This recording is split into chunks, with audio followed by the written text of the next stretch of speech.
Alright everyone, an important milestone has been reached, which is that Trump has managed to secure the first bit of funding for the first wave of construction of his border wall. The House Republicans have allocated $1.5 billion to that. Now, the Democrats may say, no, we're not going to sign on to this spending bill.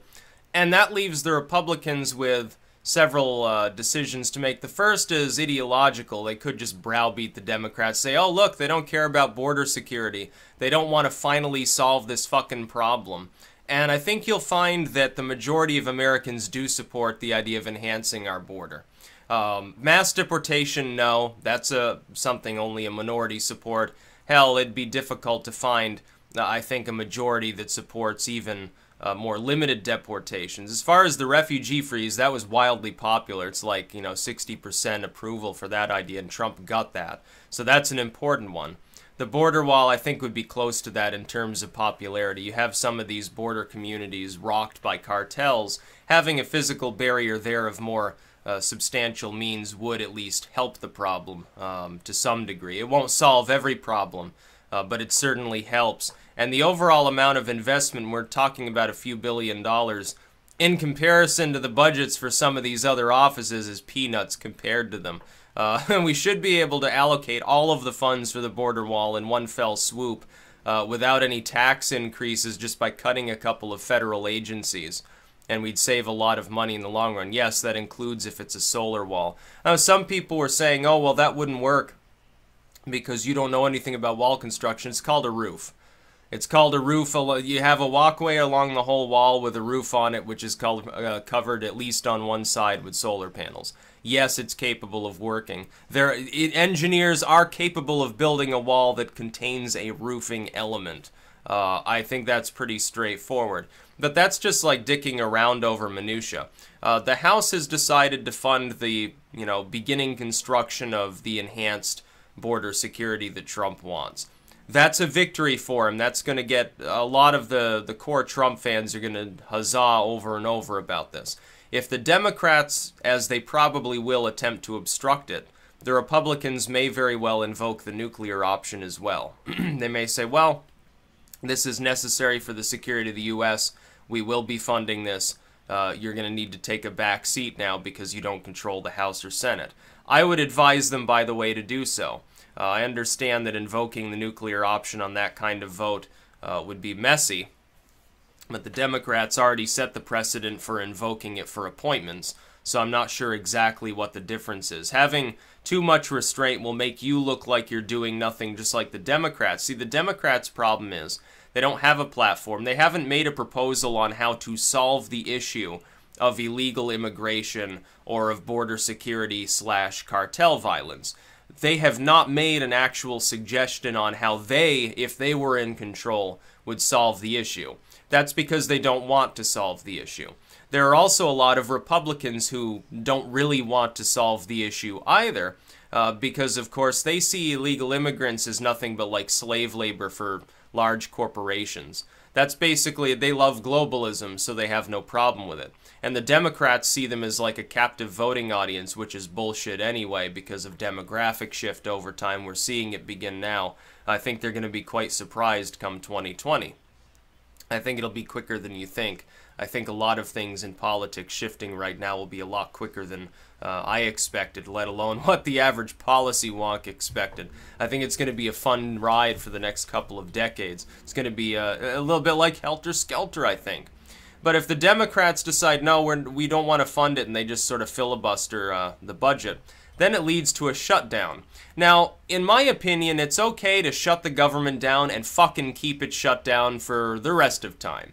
If it's a non-essential government position, we shouldn't be funding it in the first place. Who cares? National parks, just open them up. You don't need a bunch of people wandering around. It's not necessary. It's just a fallow area. All you need is a couple of people to make sure no one's like building log cabins there and poaching buffalo or something. I don't care. Some beach somewhere, it's like with Chris Christie, just put a sign out there, swim at your own risk, get rid of the lifeguards and stuff, let people alone, let them use the fucking beach. They could pick up their own trash. If people start trashing it, some private group will move in to clean it up. It's what tends to happen because people don't want to live in squalor. It's not a problem. If there's a government shutdown, okay, that's a good thing. We're saving money while it's shut down. I would shut it down and keep it that way. Any position that would be temporarily stalled out by inability to pass a budget should simply be axed and not paid for in the first place. All of them. And within any bureau, within the military, within government itself, I don't care if it's the post office, National Park Service, cut them all. You realize how much money we'd save? We could significantly decrease taxes, and a lot of those functions would end up privatized. What's wrong with that? I'm sorry, I'm not seeing the problem with the idea. Anyway, though, if they do shut it down, though, a lot of people will be up in arms. Oh, the Democrats obstructing and, you know, stuff like that. Because the Republicans are the ones who have made the proposal. If the Democrats are saying that over that relatively tiny proportion of money in the actual spending bill, they're not going to pass it and a government shutdown ensues, they're the ones who can take responsibility for it. The Republicans endangered their own capabilities the last time around with the shutdown. They were seen as whiners. They were seen as obstructionists. Only the fact that Trump largely ignored the platforms of his own so-called party allowed the Republicans to carry this last election. The Democrats, are they going to be so lucky? Are they going to be able to spend the next 3 years obstructing everything and come out smelling like a rose because they've overhauled their whole party platform? So long as Pelosi's the one in charge of the party along with her good buddy Perez, I don't think that they can. So, I mean, they can beat up on themselves all they want, but it's not going to do good things for their capability in the midterms, certainly. Structurally speaking, the Republicans would practically have to collapse as a party to lose the midterm elections. That's the Democrats' problem right now. Now, it's possible that happens, but I don't see it looming. It's like we've got this Donald Trump Jr. so-called scandal. Is anybody really surprised, and does anybody really care at this point? The New York Times cares, the Democrats in Congress care, Washington Post and the Wall Street Journal care, all of the pundits care. Who else fucking cares? I don't care. I don't see a lot of people caring online either, and it's not just because I'm in an echo chamber. If I was, then how did I analyze the last election properly? I was among the same general crowd of people, and yet we were correct. Trump ended up winning. Everyone expected him to lose by 10 points because of fucked up polls and screwed up poll aggregates. Like they talk about his approval. Oh, it's like sub 30% now. Yes, keep fixating on the outlier polls. That's a good way to lose what you're talking about. It's higher than that. That's simply that you're using the same skewed samples. You're not going to get a different result in an approval poll than in an election poll by having that same skew. You're talking 5 to 10 points of total inaccuracy in the aggregate. Yeah, that's a big problem. His approval is somewhere in the 40s still. Because there are still a lot of people who are not going to say, yeah, I support Donald Trump, because they've seen for 7 months solid now, all anyone's talked about is how he's evil or how he's crazy or something. Yeah, okay, that's a little bit of propaganda. I think you'll find that the border wall is a lot more popular than even polling would suggest. Especially when the overall cost of it is not particularly high. When you say, oh, it's going to cost so many billions of dollars, people shudder to think of the amount of spending until they realize what a proportion of the overall budget that actually is. And they say, oh, that's actually not really anything and could be offset by axing any single government agency. And we should axe about half of them. We should be looking through all the bureaucrats in the United States. And we should choose a third of them and get rid of them entirely. Choose a third of them and roll them up with the remaining third and then shrink the remaining budgets by a third. Let's have a 1/3 plan or something like that. Let's give it a buzz term that people can get behind because a lot of people are propaganda-addled and can't think beyond that. Or the 1/4 plan or what the 10% plan. You can call it anything. Herman Cain's 999 plan was really popular until it came out that he was groping everything that he encountered. He probably would have done fairly well if not for that scandal. He wasn't just a token candidate at the time. This is what you have over and over again. So, yeah, the border wall has been funded by the House. The problem is the Senate Democrats probably will obstruct. When they do so, I don't think it's going to be as popular. They can play it up to the urban social justice warriors and say, oh, we're standing for immigrant rights. It's not what this is about. It's just a border wall. The only function of this wall is to keep out people that would attempt to enter illegally. It has no real other purpose beyond, you know, Mexico's trying to invade. It's a obstruction to their military, which isn't going to happen, so that's kind of off the table. It is to keep people from illegally immigrating and to try to throttle at least some of the cartel violence. Now, I'm perfectly willing to admit the Republicans are never going to stamp out cartel violence until they begin ending the drug war. That needs to be severely reduced or eliminated. Oregon's got the right idea. I'll be reporting on that later. States that are legalizing and decriminalizing marijuana are doing quite a bit of good. That's going to help dry up some of that cartel and inner-city gang violence. Until you tackle it totally, though, even the border wall's not going to save you from that. The people will come over. They'll operate on both sides of the border anyway. They'll smuggle it in somehow. It's not going to work.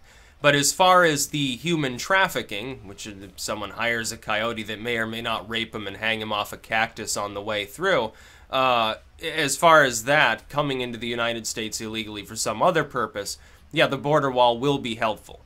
It will be an obstruction to these individuals. You have to solve that problem, otherwise we don't have national sovereignty. Because any Tom, Dick, or Harry that can get to the Mexican border can come on right in. And under Obama, you had catch and release. Even if someone came here illegally and committed a crime, they just got released. No matter how heinous the crime was, typically they were releasing people who were guilty of rape and murder. Which means that somebody who's guilty of a bunch of lower crimes, they really don't care about that. Catch and release has been ended. We are now deporting criminals. It is a good thing for this country. As far as those that are here illegally and have done nothing else specifically wrong, yeah, go ahead and show them all the mercy that you want. But you can't stop the problem from rearing its head in the future, even in regards to people who commit crimes here, unless you have good border defense. Most sane individuals, I like to think, understand this concept. It's easier to go across when there's nothing there or just a little bit of chain link fence than if there's an actual wall in your way. It makes it a little bit harder to get into the country. Properly staffed and monitored, it will work. It will. And it won't cost nearly as much money as some of these people are talking about. Oh, it'll cost like $70, $80 billion. I don't think so. I don't believe that that's the case. And if it did, so what? It would still be good overall for the economy. This isn't a question of being merciful and kind and moral and things like that. It's an issue of economics, ultimately. As far as mercy, you can only show mercy to those that are already illegal immigrants in this country if you can keep more people from coming in the future. Otherwise, you can never solve the problem. It rears up over and over and over again. It becomes generational. It's already happened multiple times. We had immigration reform under Ronald Reagan, and the failure to create a full working border system, and then Obama's failure to actually police immigration led to the problem we're under now. It continued to get worse and worse. Let us not forget, in closing, Bill Clinton back in the 90s made a speech that was almost identical to the speeches Trump has made on immigration, and he got rounds of applause from the Democratic Party. Said, oh, people can't just walk into this country. We have to have border security. We have to have sovereignty. It's basically a Trump speech. Nobody wants to talk about this. They want to label Trump a xenophobe and then pretend that Bill Clinton was like the Messiah or something like that, which is what they do. They're like, oh, he's the Democratic Ronald Reagan. We love him so much. He's a great president. No, not really. Between NAFTA and his constant pandering and getting his cigar played with, ultimately he was a failure. He was just less of a failure than Bush or Obama, so people look back on him fondly. Or Herbert Walker. All these other morons that were sort of sandwiched in that general region of time. Trump comes along, he's doing, you know, at least as well as a Clinton or a Reagan, which is to say not great, but far better than the other three that have been in office recently. Again, Herbert Walker and little W, his son, and then Obama. All they did was pander and be morons the entire time. Reagan and Clinton, while still corrupt, still figureheads in many ways, did have some common sense. That's why they're used as the standard bearers of the two respective parties to this day. But I think it's a good idea to build a border wall. The fact that it's been funded by the House is good. when the Senate Democrats probably obstruct it. Let the government shut down. Keep it shut down for a few years. Let's save that money. Be great. Be wonderful. If it's not an essential government function, who fucking cares in the first place? That's about all. Peace out.